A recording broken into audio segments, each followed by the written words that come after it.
Hear the story about the Tales from the Hood, um, Spice One, and so forth.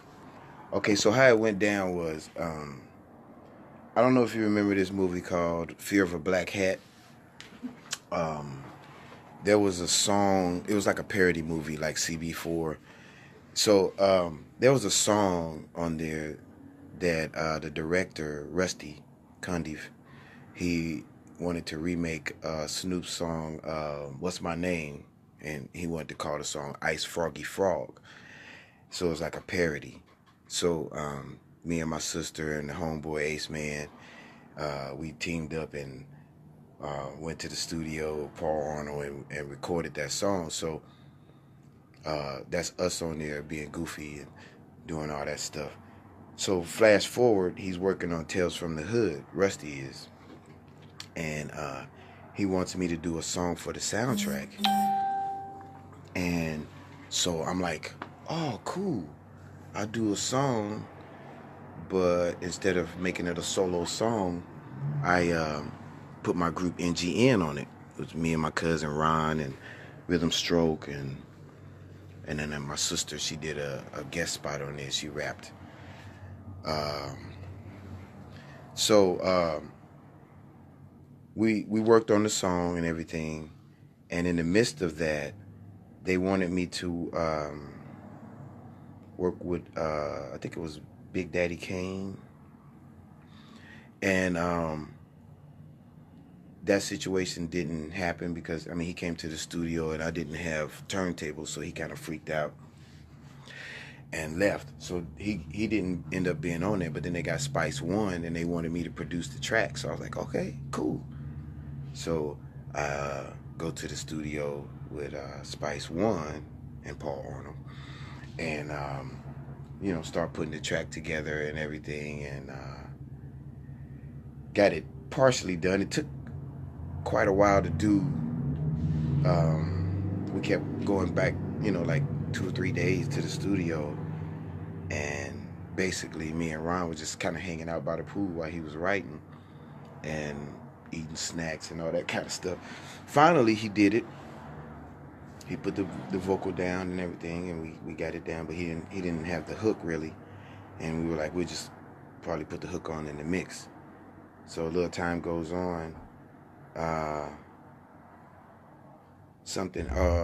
He was trying to get more money out of the label, and they were like, no, and he was like, I'm not gonna deliver the record. So we went to the studio, and I put myself on the hook, holes in the chest and one to the dome. I put myself on there, and he had said that other part, if the niggas get you slip into your ass, go. It was like a space in it.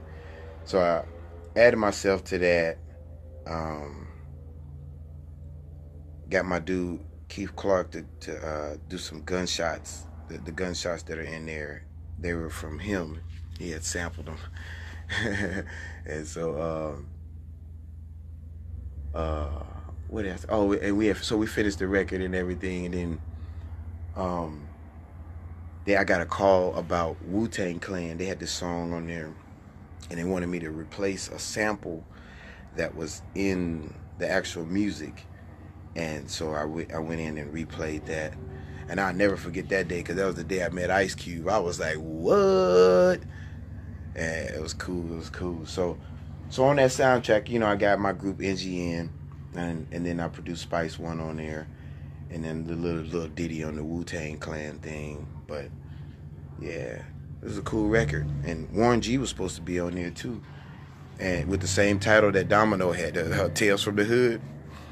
But I don't know what happened on there. But the record was cool. It didn't end up going on there though. They ended up putting Dominoes on there. And cool record, man. And I remember when that was like the first time the click came out, like with 40 E40. The click came out. And then what's really crazy though, when I went to the studio with the Outlaws, because Pac was in jail, and I played the song, and the minute that Spice One said, my gat screams fire, the bullets. By the time he said bullets, everybody in the studio was rapping along with him, except me and Paul Arnold. We were like, what the heck is going on? Why is everybody rapping this dude's song and he just got finished with it? And then they were like, it was a song he did with Pac. And I was like, wow, well, that's pretty cool. Except it took too long to do it. But it's a great record, man. I loved it, and they used it in the movie and stuff. And then they even had me come back. I had to come back up there and add an extra part that was not on the record, but in the movie. And when the dude was tied up on the thing, and the lady was like, and Kane is your brother, and you killed your brother, and all this stuff. And so I had to go, the nigga get the dip in your ass, gone, like repeat it, and then go, gone, gone, gone, like with this echo and stuff. So that was bananas, man. That was a time in my life, it was crazy, man. For sure. Yeah, that's it for that story, you know. There's a million of stories, man. This industry has been crazy. It's been fun, and it's been bananas, and it's been a downer. It's been all of them, man. You know, but whose job is not like that? Right? Am I right? Even if you don't do music, right? You got good days, bad days. You got, you know what I'm saying? That's just how it is. Sometimes you got to change jobs. Sometimes you know. But you stick with what you're doing. You stick with what you know. That's why when you see people who have a specific skill, if they're not at one job, they at another job that's similar, because that's their skill.